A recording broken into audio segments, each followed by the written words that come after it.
Hi, and welcome back to our channel.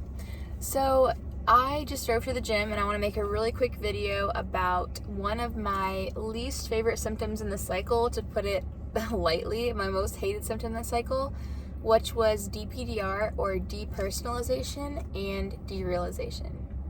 So a little recap of my story is I fell into a very bad anxiety and panic cycle back in December of 2021. I had a surgery, which that part doesn't matter so much because it's just, that was kind of the straw that broke the camel's back for me. It was a lot of stress building up that eventually kind of boiled over and gave me this first panic attack. But anyway, I woke up from my surgery and I had a billion symptoms, literally, I feel like. Pretty much everything that I feel like you could have had, I had all at once. And I know that sounds like, oh, mine was so bad. And I'm sure we all feel that way because we're the ones that have to go through it, but it sucked. And the symptom that really threw me for a loop was DPDR. So I woke up from my surgery and I felt like very disoriented, stoned kind of feeling, which at the time I was thinking partly, was normal because I just had surgery, so I still have some lingering anesthesia and whatnot. And another part of me was kind of like, this is not normal, because I remember asking the doctors, hey, can I please stay here, until I feel a little bit better, a little bit more with it. And they were like, no, just go home. If you don't leave now, you never will. And so I decided to go home with my husband because I had no choice. But I got in the car. Obviously I was passenger, and I kept telling my husband, just stay here for a minute. I feel not good. And looking back, I think I was on the verge of a panic attack basically, because I just felt but probably I couldn't have one fully because my body was so drugged with the anesthesia that it wouldn't let me just have a panic attack. So anyway, I kept begging him to just stay parked, and he parked for a while, and he's like, let's just go. And I remember feeling like the car was going so fast. I was not feeling good. So I got home, I got some sleep, which actually even sleep at that point was hard because I remember I would kind of jolt awake, and I had this feeling, which I'll talk about in another video, if I let myself fall asleep, that I would kind of drift off and die is the best way to put it. And logically, I didn't necessarily think that, or rationally, but my body sure thought that. Because every time I would start to fall asleep, I would literally jolt awake, and I would just have this feeling if I let myself fall asleep, I was out of control, and I was gonna let myself die because I felt so bad. So anyway, this went on for a couple days. I went to my primary care doctor, who did not handle it well. But I remember she was just looked at me and was like, look, you have anxiety, or something worse, you need to see a psychiatrist. I don't know what's wrong with you. I don't know what to tell you. And that was the way she delivered that, I was just man, it was horrible. So yeah, felt super disoriented. And as far as what you feel with DPDR, if you're watching this video, you probably have it, so you probably totally know.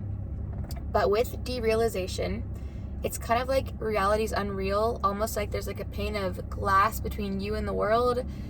You just can't wipe that glass off and kind of get back into normalcy. Colors kind of look either muted or too bright or off. For me, it was a lot of depth perception and kind of I want to use the word dizziness, but it wasn't necessarily dizziness.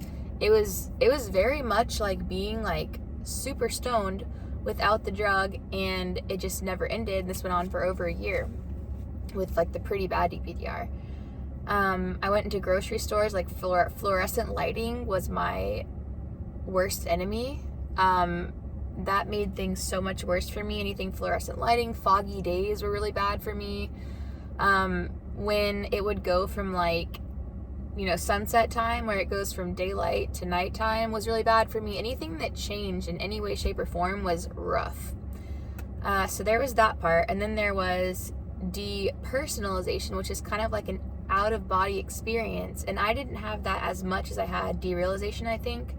But I do remember walking to my mailbox when I even could, and I would get so scared and turn around because I felt I was it sounds silly, but literally shrinking is the best way to put it. And I'm 5'9", I'm tall. And I felt like I was like 3 feet tall. And I just remember like everything looked like it was getting bigger around me. And it was so scary. And one of the scariest things about this at the time is I didn't realize what was going on. And so I was thinking, is this, psychosis? Like what the heck's going on? What is this? You go on Google, and Google's where you go to die. Don't go on Google. Don't go on Reddit like I did. But you find all these super scary things. And let me first tell you, this is nothing but anxiety. DPDR is not a standalone symptom. DPDR is literally just your body's protection mechanism to protect you, because it thinks you're in danger, which is also why you get these symptoms, also why you get panic attacks and so forth. But it's kind of like your anxiety airbag is the best way to put it, and how I've heard it termed before. But yeah, so the airbag goes off, and then it takes a very long time to go back down, because what we typically do is we don't just go with the flow with this symptom. We try to fix it, we try to fight it, we get frustrated, we get, so freaking focused on it. And the focus is one of the worst things, because there's days where even now, like, I still have a little bit of lingering DPDR, and that's okay. But if I'm just driving, I'm making a video, I'm listening to music, whatever, I'm not focused on it, so I don't worry about it. But if I were to, zone in on it, then yeah, I could probably freak myself out if I were to focus on it long enough. And, why does that look weird? Why does that look weird? Of course. So anyway, yeah, going back to what this is. So it's your body's way of protecting yourself, because your brain thinks that you're in trouble. So it's sending you all of these chemicals. And over time, what happens is, even well before that first panic attack or whatever, got you to fall into this cycle, you were likely either thinking unproductive ways. So maybe like ruminating, or just thinking in these cycles that have, no conclusion. So it's just unproductive in general. Or maybe there was trauma or like intense stress. Like for me, it was a lot of like overwork. But anyway, so over time, that's just sending more and more like adrenaline, telling your adrenal glands to release more, sending like higher cortisol levels, all kinds of things like that. And then over time, your body's just like, okay, we've had enough. Let's start sending some physical symptoms to like really protect this person, because clearly they're not stopping. And yeah, so then we get the DPDR, we keep going, we keep adding more and more and more and more. And that's why you hear people on the internet that have this for like 10 years, right? Because they haven't figured out how to respond correctly and get out of the cycle. But when you respond correctly, you're telling your body, again, that you're safe, and you're showing your body what to do.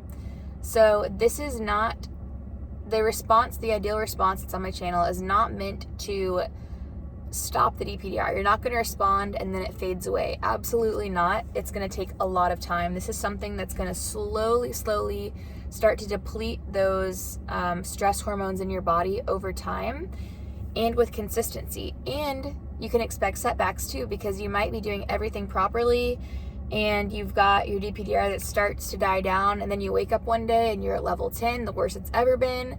That's okay. Everything's fine. Your body's just finding that kind of like homeostasis again.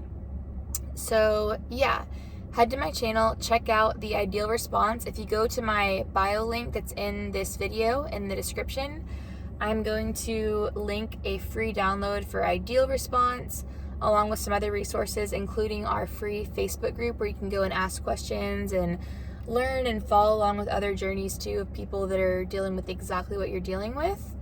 But yeah, I hope this helped. The point of this video, I know I'm kind of rambling, is to assure you that you are safe. This is not its own mental illness. This is not psychosis. This is not anything other than anxiety. It's completely related to anxiety. A lot of people will say, well, I don't feel anxious. Well, when you're fighting it and fixing it and blah, blah, blah, you are. It's just maybe not your standard terminology, definition for what the world calls anxiety these days. But it is anxiety. You are safe. It's a protection mechanism from your brain to protect you, to kind of give you that airbag, because it's sick of all of the adrenaline and everything that's pumping through your body, and it wants to just kind of numb you out, basically, so you can kind of stop responding the way that you're responding. So don't fall into the trap that you need to do something, you need to fix this, you need to stop this, that it's some terrible symptom. You are completely safe. So all you have to do is practice the ideal response, and over time it will eventually go away. I promise 100%. This is not something that you were fine, you woke up, you have DPDR, and now you're stuck this way for life. That's not how our bodies work at all. That's just not how it works. So I hope this helps you. I hope you have a great day. If you've got any questions, stick them in the chat below, and I will talk to you soon.